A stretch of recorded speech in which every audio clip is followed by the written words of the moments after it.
Selamat tengah malam dan selamat datang di podcast Lewat Tengah Malam buat kamu semua. Seneng banget akhirnya bisa muncul lagi di episode terbaru, tepatnya di episode keempat. Dan siap-siap juga saya akan membagikan satu cerita, kali ini kriminal atau history ya, yang layak untuk diangkat dan juga menarik banget.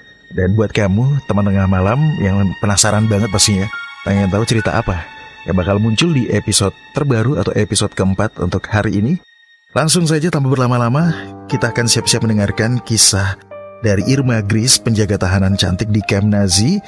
Dan sebelum aku share ceritanya, buat kamu yang baru pertama kali mendengarkan podcast Lewat Tengah Malam, jangan lupa buat kamu follow ya, karena follow itu gratis. Dan bisa juga kasih tahu teman-teman yang lain buat rame-rame mendengarkan podcast Lewat Tengah Malam dan juga rame-rame ngefollow podcast ini.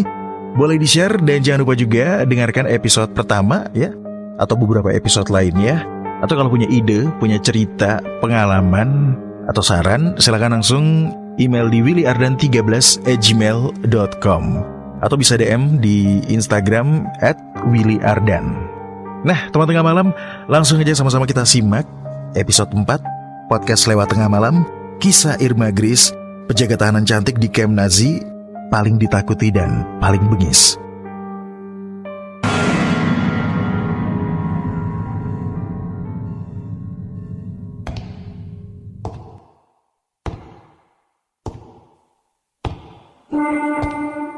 Jika menyebut tokoh-tokoh tersadis dalam sejarah kelam Nazi, barangkali nama seperti Hitler, Dr. Mengele, Joseph Kramer jadi yang teratas. Namun sebenarnya masih banyak anggota Nazi yang juga ditakuti. Salah satunya adalah Irma Gris.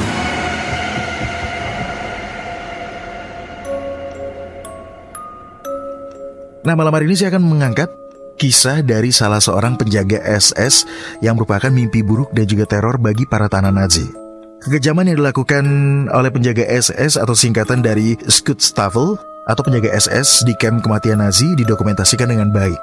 Banyak banget kalau kamu cek atau intip di Google foto-foto dari kebiadaban dari para penjaga SS ya di camp-camp yang pokoknya nggak kebayang banget deh ya teman tengah malam kalau mau diceritakan detailnya. Nah, kalau SS pria itu dikenal kejam, tapi lebih sadis lagi dan gak kalah bejatnya SS perempuan. Ini yang membuat para tahanan yang dijaganya jadi tidak berkutik dan menerima penyiksaan yang begitu sadis. Salah satu penjaga perempuan yang bakal kita bahas hari ini, sesuai dengan judul episodenya Irma Gris, ini adalah penjaga kamp kematian Nazi yang muda, cantik, tapi ganas banget. Di usia 20 tahun dia paling ditakuti di antara rekan-rekannya. Dia seorang wanita pirang, matanya berwarna biru, berasal dari ras Hitria Aryan. Menurut seorang dokter narapidana di Auschwitz, Dr. Gisela Per, dia itu salah satu wanita tercantik yang pernah dilihat, pengakuan dari si dokter ini. Perawakan itu kalau dilihat sempurna, perfect banget ya untuk seorang cewek, dengan lekuk tubuhnya, wajahnya bersih, mata biru, face-nya tuh lugu banget, innocent banget. Itu yang tergambar atau yang dinilai orang kalau melihat sosok dari si cantik Irma Gris. Tapi ternyata Irma Gris adalah orang cabul yang paling bejat, paling kejam yang pernah ditemui oleh banyak orang. Dia lahir tahun 1923 di daerah Mecklenburg di Jerman Utara, dibesarkan oleh ayahnya setelah ibunya bunuh diri. Dia menerima kekerasan fisik ayahnya saat mendisiplinkan anak-anaknya. Gris ini sangat tertarik pada tujuannya Nazi. Jadi dia sudah mulai mempelajari, cari tahu apapun itu yang ada hubungannya dengan Nazi di saat umurnya masih sangat muda.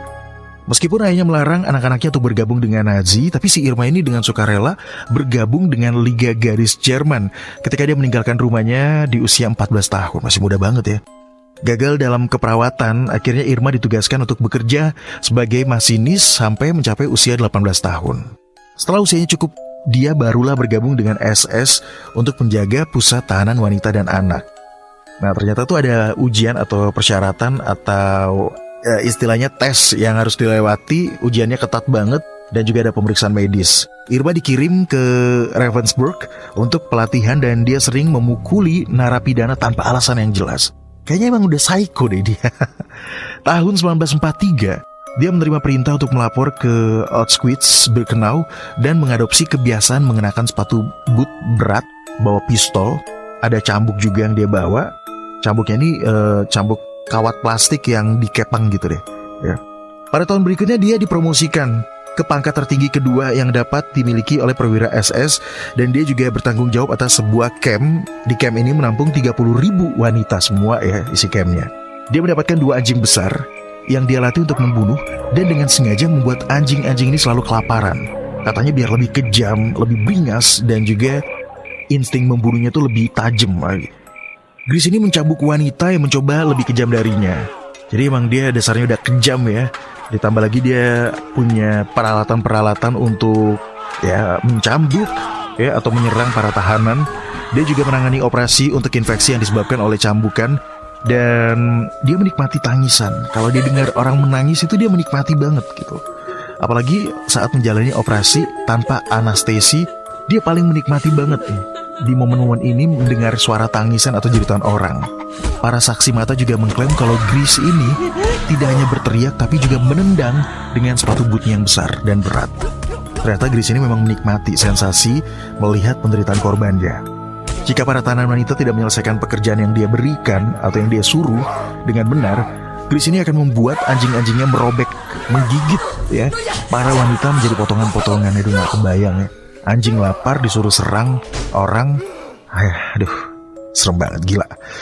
Menurut orang yang selamat ya, Gris ini biasanya memukul setidaknya 30 wanita sampai mati setiap harinya. Bayangin ada 30 wanita yang dia pukul sampai mati itu setiap harinya. Kali aja kalau dalam seminggu ada berapa korbannya. Ketika dia mulai bosan dengan pasangan seksualnya, dia akan memukuli mereka dan memerintahkan mereka untuk mati. Nah, ternyata dia juga melakukan hubungan seksual dengan para tahanan-tahanan itu. Ketika orang-orang Rusia mengepung Auschwitz pada tahun 1945, dia dipindahkan kembali ke Ravensbrück dan kemudian ke Bergen-Belsen. Namun hal ini hanya menambah kebrutalan Gris. Makin menggila dia ternyata. Dia memaksa wanita untuk berdiri di luar di saat winter atau musim dingin, atau di saat kondisi cuaca lagi hujan, selama 6 jam berdiri di luar, kedinginan, kebasahan. Dan kalau ketahuan si tahanan itu atau tertangkap atau terlihat sedang bersandar atau duduk, Gris akan memukuli tahanan itu sampai mati. Disinilah dia akhirnya mendapatkan julukan The Beast of Belsen, atau kalau diterjemahkan binatang buas dari Belsen. Bulan April 1945, pasukan Inggris datang untuk membebaskan camp dan berusaha untuk menangkap Gris. Gris saat itu mengeluarkan revolver peraknya, berusaha untuk menembak Brigadir Bob Daniel di bagian punggungnya. Tapi sebelum Gris bisa menarik pelatuknya, Daniel berbalik dan Gris akhirnya tertangkap. Saat diinterogasi, Gris mengaku aksi kekejaman yang dia lakukan adalah tugas dia untuk memusnahkan unsur-unsur antisosial sehingga masa depan Jerman itu akan terjamin. Si cantik Irma Gris ini menjadi bidadari kematian yang paling ditakuti di kamp konsentrasi Nazi. Gris adalah mantan penjaga kamp pemusnahan massal Nazi. Diadili dan dijatuhi hukuman atas kejahatan kemanusiaan yang dilakukan. Meskipun sebagian besar penjaga dijatuhi hukuman penjara seumur hidup, Gris termasuk segelintir yang divonis mati. Dia menjadi wanita termuda yang dieksekusi di bawah undang-undang yudisial Inggris. Saat menjalani persidangan Belsen, banyak cerita miring tentang Irma Gris yang beredar saat itu. Salah satu rumor menyebutnya sebagai wanita jalang yang menjalin hubungan gelap dengan para petugas pria maupun wanita di camp. Ada pula yang menyebut Gris ini punya kegemaran abnormal, pelaku sadisme. Kabarnya dia juga gemar menyiksa para tahanan yang lemah atau yang lebih cantik darinya sebelum mengirim mereka masuk ke kamar gas dan mati di sana. Ya mungkin tidak semua rumor tersebut bisa dibuktikan keberadaannya ya. Tapi terlepas dari benar atau enggaknya semua gosip mengenai si Gris ini, dia tetap salah satu penjaga paling terkenal di Auschwitz. Dan seperti tertulis di dalam arsip The Complete Transcript of the Belsen Trial, pengakuannya Gris ini menyebutkan bahwa dirinya memang biasa memukuli tahanan dengan tongkat atau alat penyiksaan lainnya. Sebenarnya sebelum bertugas di kamp konsentrasi Nazi, ternyata si Irma ini adalah gadis desa biasa, bahkan cenderung pemalu. Bahkan saudarinya Helena juga menyebut sang kakak dikenal bukanlah jenis orang yang bakal melakukan kekejaman atau sesuatu yang sifatnya sadis. Saat masa sekolah, kadang para gadis bertengkar atau berkelahi, tapi si Irma Gris ini malah diam aja, bahkan tidak pernah punya keberanian untuk berkelahi. Justru dia kabur. Ini kesaksian yang diutarakan di persidangan Belsen. Grace adalah anak dari keluarga peternak seorang gadis desa biasa yang tadinya cita-citanya menjadi perawat, tapi justru berakhir di kamp konsentrasi. Dilansir dari Holocaust Research Project, pendidikan rendah dan kondisi ekonomi yang akhirnya membuatnya dia menerima tawaran kerja sebagai penjaga kamp. Pada saat itu Nazi memang sulit nih buat cari orang-orang yang mau jadi penjaga kamp. Sasaran mereka adalah warga Jerman semacam Grace dengan iming-iming nanti dapat rumah dinas, gaji yang di atas rata-rata, dan otoritas yang tidak pernah mereka miliki sebelumnya. Bahkan kebanyakan dari mereka yang direkrut ini nggak paham betul filosofi dari Nazi. Ternyata sebelum dia ditangkap, dia sempat melarikan diri, menyamar sebagai tawanan, tapi karena terlihat dari tubuhnya, dari perawakannya, kalau dia itu beda gitu loh ya dengan para tahanan. Dia itu kayaknya kelihatannya lebih sehat, ya lebih terawat. Akhirnya penyamarannya saat itu terbongkar dengan mudah. Irma Grace didakwa bersama 3 penjaga wanita dan 8 penjaga pria. Saat dakwaan dibacakan, Grace masih saja menyangkal semua kejahatan yang dituduhkan kepadanya. Permohonan bandingnya ditolak pengadilan. Sampai di hari kematiannya di tanggal 13 Desember 1945, Grace masih mencoba untuk mempertahankan harga dirinya.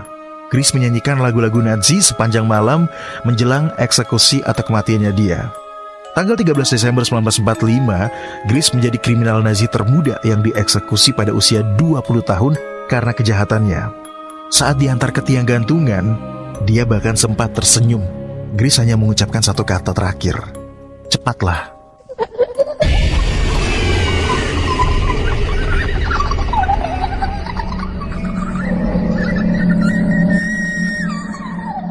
Nah, itu dia tadi cerita sejarah atau kisah nyata dari si cantik Irma Grace, bidadari kematian paling ditakuti di kamp konsentrasi Nazi. Semoga ceritanya menarik dan juga bisa menambah pengetahuan kamu.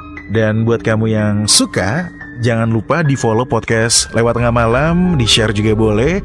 Ajakin teman-teman kamu juga buat mendengarkan episode-episode lainnya. Tunggu episode berikutnya, bakalan lebih cepat juga nih untuk menemani kamu yang kayaknya emang udah kepo banget. Next episode bakal cerita apa nih ya. Terima kasih sudah mendengarkan podcast Lewat Tengah Malam.